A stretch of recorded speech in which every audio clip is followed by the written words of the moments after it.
Mae Dŵr Cymru yn wahanol i gwmnïau dŵr eraill. Cwmni nid yr elw yn ni, felly rydyn ni'n buddsoddi pob un ceiniog yn ôl yn ein gwaith gan gadw'ch biliau mor isel a phosib. Mae'r mwyafrif helaeth yn cwsmeriaid yn ein talu ni'n brydlon, ond yn anffodus, nid yw hyn yn wir bob tro. Y gweddill ohono ni sy'n gorfod talu am hyn, a dyw hynny ddim yn deg.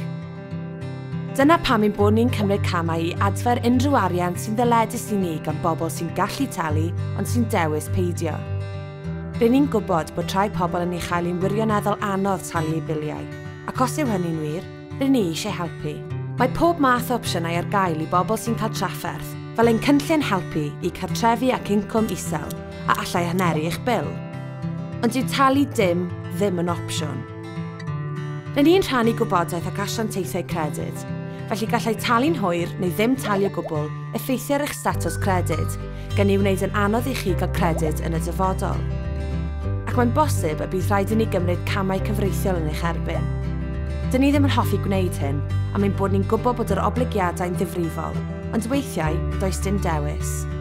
Os byddwn ni'n drwy'n achos llys, gallai'r barnwr fyny bod eich cyflogwr yn talu'ch dyled o'ch cyflog. Neu gallai beili cymryd eich eiddo a'i werthu adfer yr arian sy'n ddyledus.